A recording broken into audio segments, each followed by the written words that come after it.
Hello, freaky geekies, and welcome to my channel. My name is Taylor Ellis, and this is my very first YouTube video ever, so thank you for clicking on this video. I hope you stay. I am sorry in advance. I know it is going to be awkward. I know it is not going to be perfect, but I hope you stick around because today we are going to be talking about the case of Dennis Depue, aka the real life Jeepers Creepers. So if you are interested in hearing about that, just stay on this video.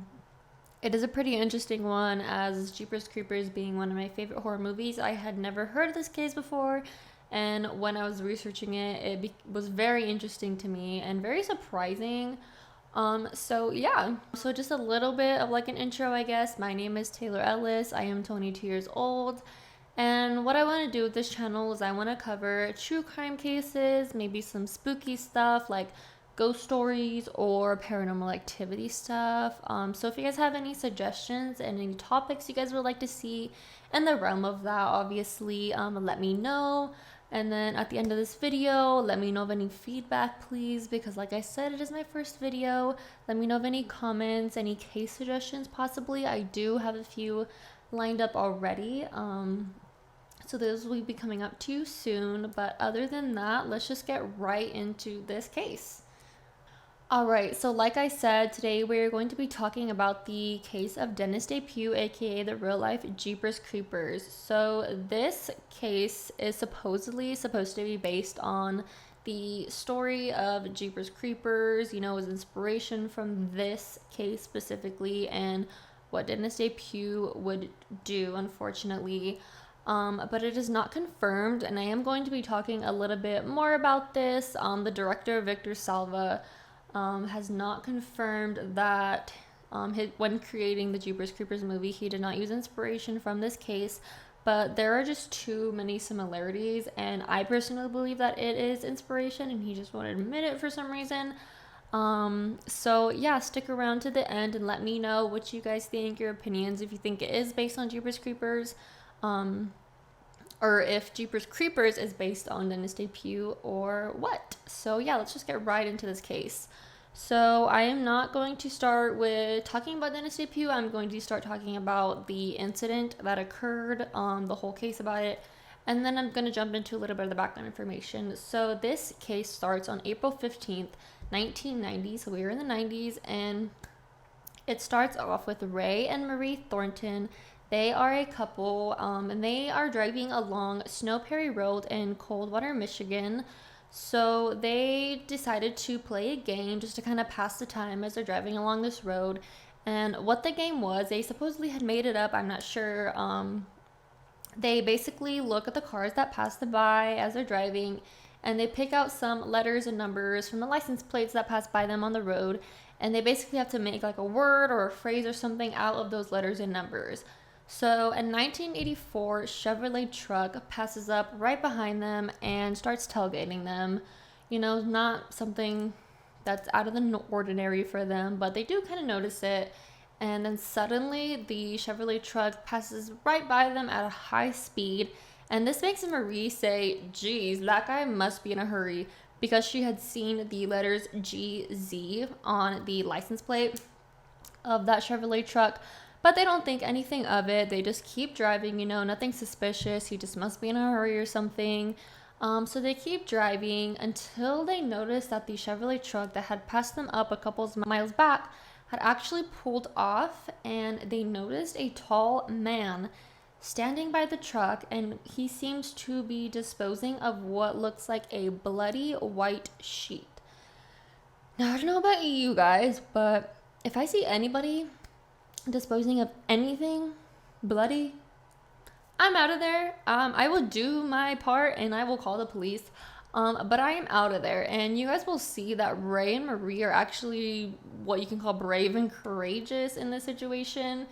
Nothing that I would do, but they really stuck to their guns, and they were like, we are going to figure out what this guy is up to. They didn't just leave, but like I said, this is the 90s, so they didn't have a cell phone on them. So he actually tries to write down the license plate number of the truck that was disposing of a bloody white sheet. And then they have to go and find a phone, because this is the 90s, and as they're driving, the Chevrolet truck pulls right up behind them again and starts tailgating them, but this time for a few miles actually, and he is just right on their tailgate and right behind them. So they're kind of paying attention out for him, and they're like, what is this man doing? They're obviously super suspicious of him at this time, and pretty sure probably scared, but they're still pretty brave in the situation. I would have been gone. But they probably don't want to call any attention to themselves. They don't know at this point that they've seen, that they've witnessed what he's done, what they've even seen. They're probably really confused at this point, as I would be. So he eventually pulls off at some point really fast, because obviously he's speeding right behind them and tailgating them. And Ray and Marie decide to follow him, but probably not like right on his tail as they were doing, because once they catch up to him, he is actually already pulled over, and he is actually changing the license plates, which is suspicion number 2, maybe 3 at this point. He's all getting them, blank white sheet, changing his license plate numbers, all super suspicious. So he pulls over, he's changing his license plate numbers, and he actually has the van doors, the back doors, open. And at this point, Ray and Marie can see that the inside of the van is just covered in, that the van is just covered in blood on the inside, which that's like suspicion number 4. I am done at this point. I would be gone. But Ray and Marie are just kind of taking this all into account, kind of adding everything up. Really weird to them. At this point, they don't leave. I don't think that they got the license plate number fully the first time that they were just stalking this man, which, props to them. But so they do, I believe, get the full license plate number down at this point. They write it down, and then they get out of there. So this is where I'm going to leave you guys with that case, or that part of the story, I mean. So really suspicious, really weird. And, at this point, reference to the movie, this is supposed to kind of be the part where in the first Jeepers Creepers movie, Ray and Marie, I believe, are supposed to be depicting the characters in the first movie with the siblings, I believe. Now, I'm not sure if Ray and Marie are actually siblings. I believe that they are a couple in real life. The movie, they do play or are played by siblings. This is obviously not a real adaptation, supposedly, but that's kind of the scene where the siblings are, in their car, and then a strange, scary truck comes tailgating up behind them and then passes them, and they see him disposing of something at his house, and then that's when they go to the creeper's house, and then that's when one of the siblings gets trapped, all that stuff goes down. So that's kind of the parallels between that. The hell is that?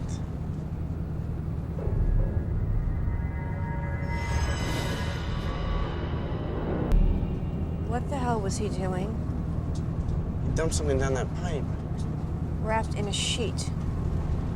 Wrapped and roped in a sheet. Wrapped and roped in a sheet with red stains on it. Just get us out of here. All right. Jerry. He's coming up right on our ass. So now I'm going to go into a little bit of background information for Dennis Depue and Marilyn Depue, who is unfortunately the victim in the story. I don't have a lot of information on them. As I was researching this, I was very perplexed as to why there was not so much information on their background and their history. Everything was kind of just straight to the facts, as far as their marriage, because Dennis and Marilyn are married in this. They eventually get divorced, but there is just not any information on their upbringing, childhood, their marriage, how everything was. So I'm just gonna let you guys know the information that I have, but if you guys have any information somehow or know of anywhere else that I can get the information, I would love to know that. Leave it down in the comments below. But yeah, so Dennis Depue was born on June 13th in the year 1943, making him 46 years old at the time of the incident today. And he was a property assessor as his job. And Marilyn Depue was born January 24th in 1941.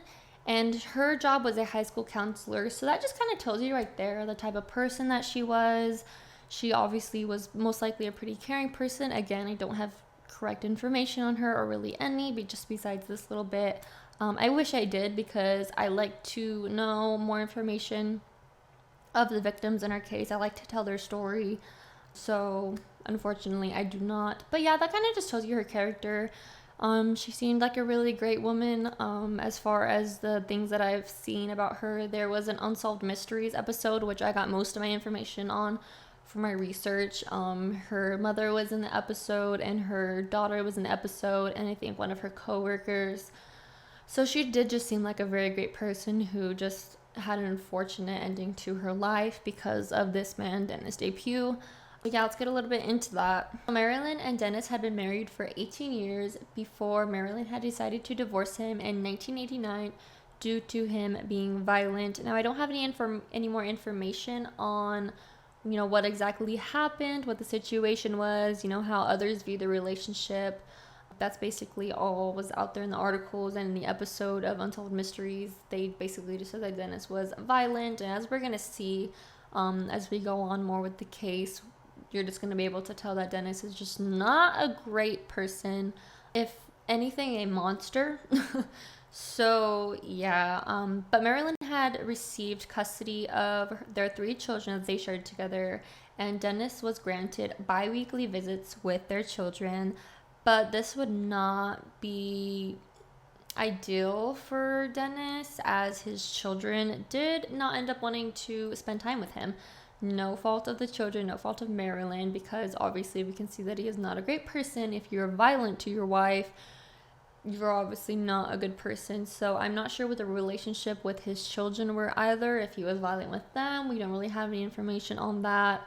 But they did not want to spend time with him. But again, we don't know. But they just did not want to spend time with Dennis. So this obviously angered Dennis. He wanted to spend time with his children, but they were just refusing to spend time with him. And another thing to note was that Marilyn, I guess she had received the house in the divorce. I'm not really sure, but I believe that it was the house that they had shared previously. I believe that she, got the property, and she had decided to actually change the locks on the doors. So that kind of tells you how she felt about Dennis. She didn't want to be around him. She actually changed the locks for her own safety, she said.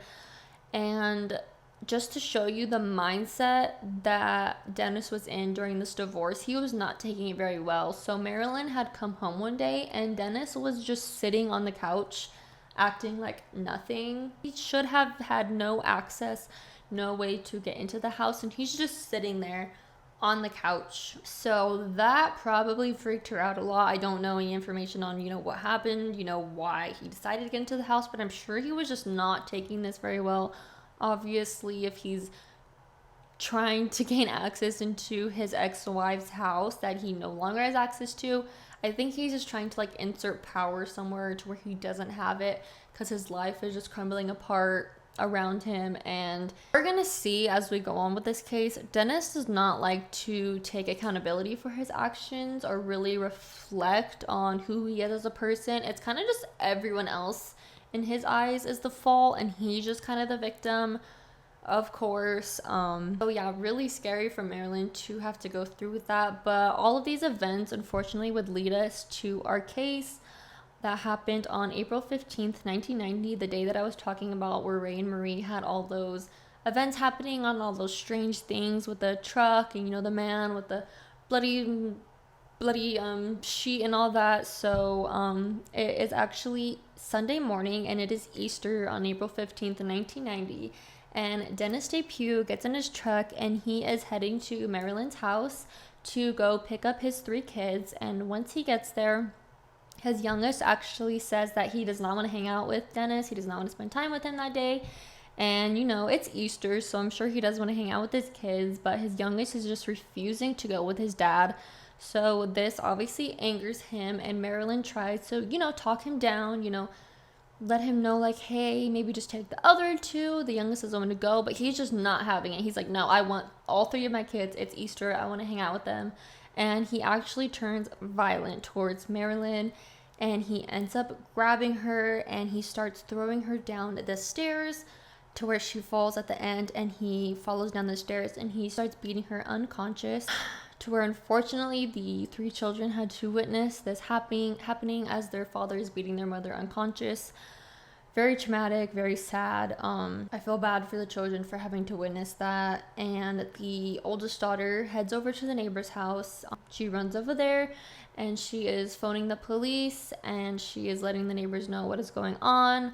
During this time, Dennis takes their unconscious mother and brings her up and lets the children know that he is going to be taking their mother to the hospital. And unfortunately, Dennis and Marilyn would never make it to the hospital that day. And the couple go missing. Like I said, the police were called, so a police search begins immediately for the missing couple. So this takes us back to the afternoon that I was talking about in the beginning of the video, where I was talking about Ray and Marie Thornton and how they had just discovered what we know now as Dennis. He has tailgated them. He has changed his license plate numbers. He was seen with an old white bloody sheet. The inside of his van is covered in blood.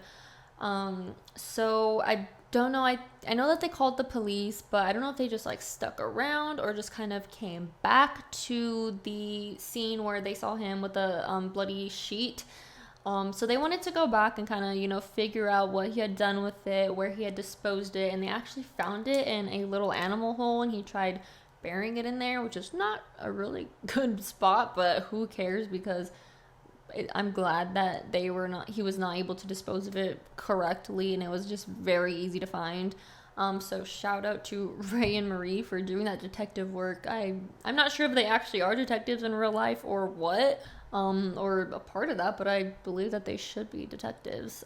So yeah, they find the bloody sheet in a hole, and then the police are called. They come to the scene, obviously, and they take DNA from the bloody sheet, and then they were able to find several tire tracks, and they obviously are going to later match it to the van that Dennis Depue was driving. So they take all that information in, and obviously at this point Dennis is nowhere to be found, and he starts to go on the run. He would be on the run at this point for over a year from the police, and he would actually start sending letters to family, friends, co-workers, 17 I believe in total letters. So at this point Dennis is nowhere to be found, and he is missing, believed to be on the run from police. But the next day, a highway worker is driving along an abandoned road and seems to find a dead body who has a single gunshot wound to the back of the head, and this body later would be identified as the body of Marilyn Depue, unfortunately. In the Unsolved Mysteries episode that I keep referring to, Marilyn's mother is actually describing that when her daughter went missing with Dennis Depue, she said that she just felt in that moment in her gut that something bad either happened or was going to happen to her daughter the second that she went missing. And when she found out that her daughter was dead, she was just devastated, but she said that she knew, which is just so tragic. And that even tells you more about how their relationship most likely was. I don't know if Marilyn had been confiding in her mother, you know, about their relationship, or letting her know what had been going on behind closed doors. But for the mother to know that something bad had happened to her daughter is just so sad and so tragic. And then to have to find out that your gut feeling is confirmed and even possibly worse than what you had thought is just so horrible. And I feel so bad for her. My heart goes out to her mother. But Dennis is still nowhere to be found. The police are putting 2 and 2 together. They kind of know the storyline at this point. You know, he beat her unconscious through down a flight of stairs in front of their children. Then that he was taken to the hospital, never showed up there, and now he's nowhere to be found. So like I said, Dennis would be on the run for over a year. And at this point, he would start sending letters to family, friends, coworkers, I think about 17 in total, postmarked from different places like Virginia, Iowa, you know, states like that. So obviously he is going on the run into different states. He's not just hiding low in one spot. He is going all over the place. And he would say in these letters that none of this was his fault. No. None of it was Dennis's fault. It was actually the fault of his family, friends, and coworkers, especially Marilyn's family, friends, and coworkers. It was actually their fault that Marilyn was not alive anymore. I don't know if he was like, they drove him to do it, or if he just decided to not take any of the fault. But he was like, it's not me, it's them. which it's like, okay, no accountability at all. And then to go and blame it on the people that are closest to the victim. Really? So yeah, that kind of lets you know the mindset that Dennis is in. He is not able to take accountability, as I said multiple times before. Horrible, horrible person. So about a year later, he would be in Dallas, Texas, and would change his name to Hank Queen. Yeah, out of all the names, he decides to go with Hank Queen. I don't know why that reminds me of like the Cars movie. I guess like Lightning McQueen. And then Hank kind of reminds me of like Tomato. I don't know why. But that is just an interesting name. And it's kind of an interesting name to choose if you're kind of like on the run and like hiding low from the police. Because if someone came to me and was like, hey, my name is Hank Queen, I'm most likely going to remember that face with that name, even though it's not his real name. But I'm going to remember that face and be like, that's Hank Queen. So interesting name to choose. But yeah, that's the name that he is currently going by. He is in Dallas, Texas, and he is actually in a relationship at this point with a woman named Mary. Now, I don't believe her full name is just Mary, but she is actually anonymous, I believe. In the Unsolved Mysteries episode, she didn't show her face, and I think her voice was changed, so I believe she is wishing to remain anonymous. So I will be referring to her as Mary in this video, as she is called in the Unsolved Mysteries episode. Hank Queen, I'll be referring to him as Hank Queen, by the way, or Hank at this point as we know him. So Hank is in a relationship with Mary, and on the night of March 21st in 1991, Mary comes home to her boyfriend Hank Queen, and she realizes that something is off because Hank's van is actually pulled into the driveway for the first time, because he would always leave his van in the garage, which now that I'm thinking about it, I'm sure I know why he would always leave his van in the garage. Probably because he's wanted for murder, maybe. I don't know. That's just something I'm suspecting of. But she notices that his van is pulled out in the driveway, but you know, it's something suspicious. It's just something to kind of take note of. So she's kind of already feeling like something's off. And then she goes into the house with her boyfriend, Hank, and he is frantically packing for something. TV blaring, and he, you know, greets her, says, hello, how are you doing? And she's like, hi, what are you doing? And he's like, I need to get back home because my mother is actually ill. And I need to get back there urgently. It's an emergency. I need to see her. And she's like, oh, wow, like, okay. And he asks her, you know, would you be able to make some sandwiches for me in the kitchen? You know, I need to have food to go on the go because I just want to go straight down there. I want to see my mother as fast as possible, and I want to be able to get there as soon as I can. I don't want to do any stops. So she's like, yeah, of course. She's trying to help him. I mean, obviously, if your boyfriend says his mother is ill and he is going to take a road trip out there, you know, you're going to want to help him out as much as you can. So she's like, yeah, for sure, let me make you some sandwiches. He stays in the living room, you know, has a TV blaring, and he's frantically packing, and she's, you know, making the sandwiches in the kitchen. He finishes up packing, and Hank kisses Mary goodbye, lets her know that he will be home soon. And she's like, yeah, of course, take all the time you need, and I hope your mother gets, you know, better. Mary said that in that moment, as she was watching Hank leave, she said that that was the last time she believed she would ever see him. And actually, Mary had been suspicious of her boyfriend Hank for a couple months now. She even went as far as to hire a private investigator to look into him, which kind of confused me because obviously he is not Hank Queen actually. He's actually Dennis Depue. So I'm not sure if he stole an identity. I'm not sure if he just made a completely new one up. So I'm kind of curious as to how that works. I've never obviously hired a private investigator because nothing actually came out of that investigation. But I feel like if he had either stolen an identity or just created one, that they would know that. So yeah, that kind of confused me, but nothing came out of that. But it's just kind of weird that she was suspicious of the, you know, the person that she is living with, has in her house, is spending time with, and goes as far as to hire a private investigator. You know, a little bit weird, but nonetheless, you know, she did. So she says that's the last time she feels like she would see him, as she sees him drive out the driveway, and then Hank starts to make his way on the road. And like I said, while he was packing earlier that night to leave to go see his ill mother. The TV was blaring, and that was actually the Unsolved Mysteries episode that was airing on Dennis Depue, murderer on the loose, on the run from the police, who had murdered his ex-wife, supposedly, most likely, not confirmed, but put his van out there, license plates, and all of that. And actually, Mary and Hank's friend that they shared together had actually seen this episode and was surprised that she knew who this man was. He was not in Michigan, and his name was not Dennis Depue, but he was Hank Queen, living in Dallas, Texas, and in a relationship with her friend Mary. So she called into the police and said, hey, I know who that person is. His name Hank Queen currently.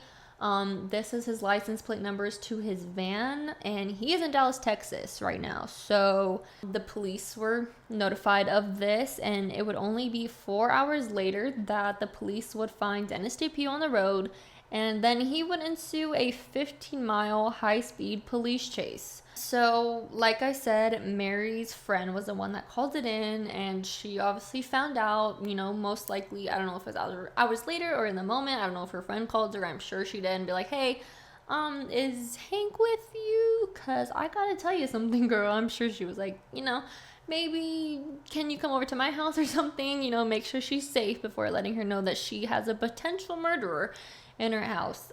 So Mary obviously found out, and I'm sure she was shocked and, a little bit traumatized.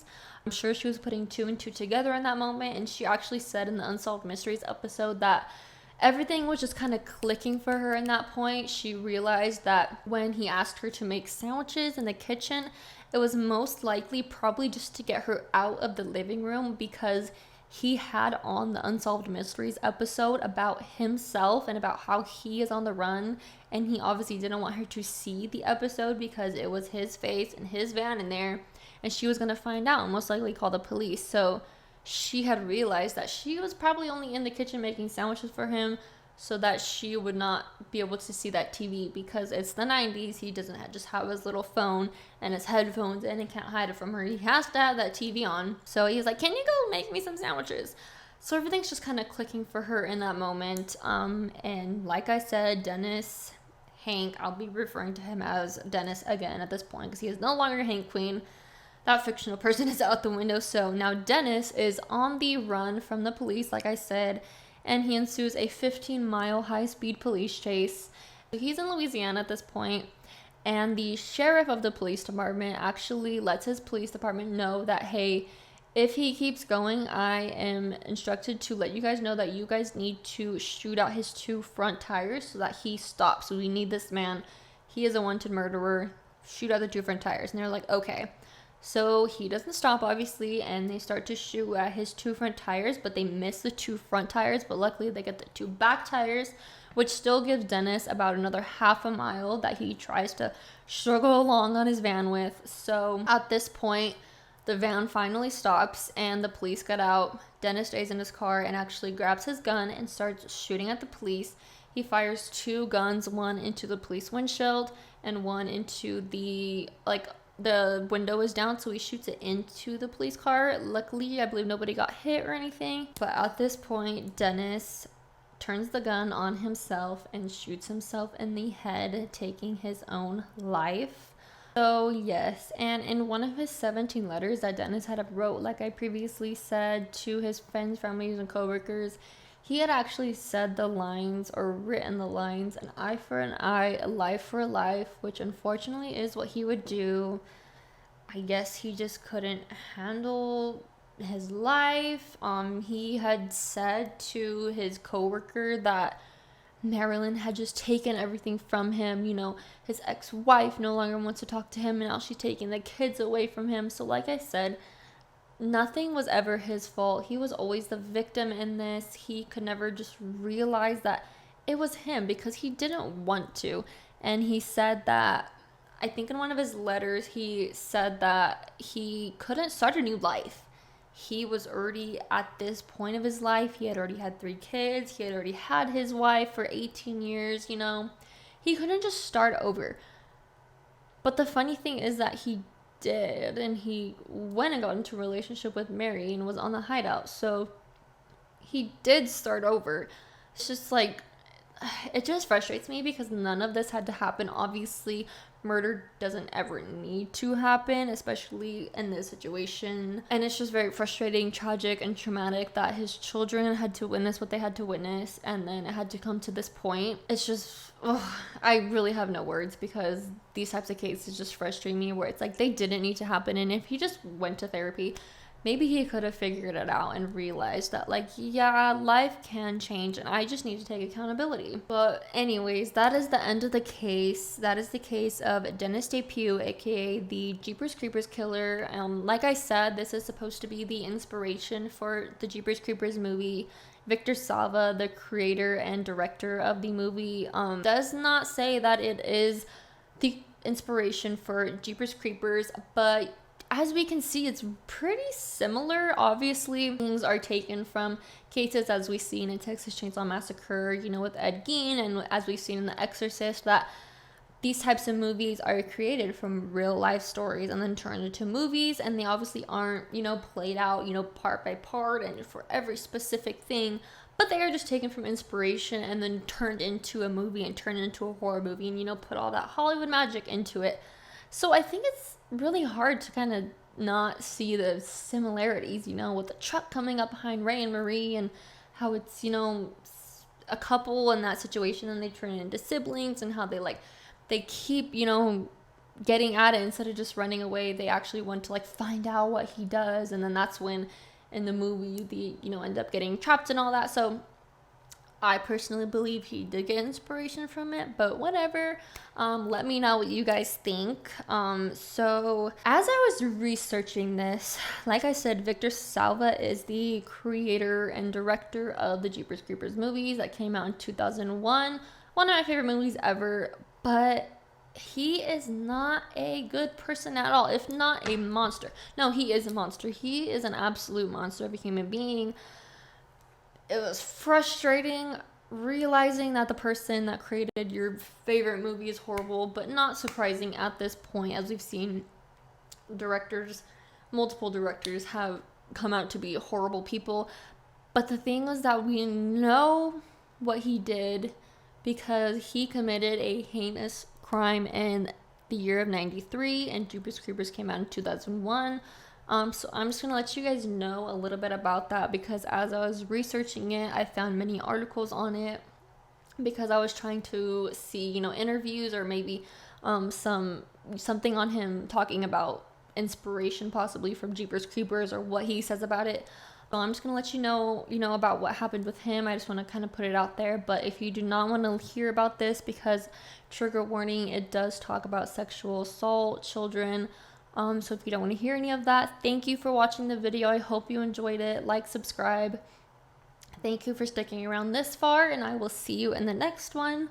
Peter Salva, in the year 93, he was working on a movie called Clown House. In the movie that he was directing on in 1993, Salva had actually sexually assaulted a 12-year-old child that was a movie actor on the Clown House movie at the time. And he was convicted of this. I believe it went on for months, if not years. I'm not exactly sure. But he was found guilty of this and pleaded guilty to this, as there was later child pornography and the taping of the incident. Was found in his home. So obviously the evidence is there. So he did plead guilty to it. And the judge only served him 3 years, not 30, 3 years in prison. I don't know where they come up with this. I don't know if he bribed him. I don't know. It's just horrible. But that's not even the worst part. The worst part is that he only ends up serving 15 months in jail for this. So, yeah. Horrible human being. Even worse that he was able to get out. Even worse that he was not sentenced a life sentence. But yeah, that is Victor Salva. So like I said, that incident happened in 93, and Jeepers Creepers would come out in 2001. So 8 years later, a little bit less, it doesn't matter, he was able to make Jeepers Creepers, a very popular and famous movie. I believe at the time people were protesting the release of Clown House, obviously, and then they obviously later protested the release of Jeepers Creepers because they knew about the incident. But I believe that he was just able to get on by and create this movie because he has money and he is rich and famous. So whatever, right? No, this is horrible, and I believe that it needs to be known. He went on to make, what, 3 Jeepers Creepers movies after this incident and only serving 15 months in jail. Yeah, absolutely horrible monster of a human being. So just letting you know about that. I believe the 4th Jeepers Creepers movie that is supposed to come out this year, 2022. I don't believe he is the director of that or the creator of it. I don't know if he has any writing credits or anything in that, but yeah, just putting it out there. Yeah, that is the end of this case. I found it really interesting. As like I said, Jeepers Creepers is one of my favorite movies, horror movies especially, ever. I did believe that there were similarities in between the real life case and the movie. Let me know your guys' opinions down below on what you thought about the case. You know, do you guys think it's similar? Do you guys think he did base it off of it and he just wants all the credit, even though he did say that it was actually a Steven Spielberg movie that inspired him, but it's just eerily similar. Victor Salva. Okay, so yeah, that is the end of the case. I hope you guys enjoyed it. Thank you so much for watching and getting to the end of this point. Like, comment, subscribe. I hope I see you guys in the next video. Thank you so much. Mwah.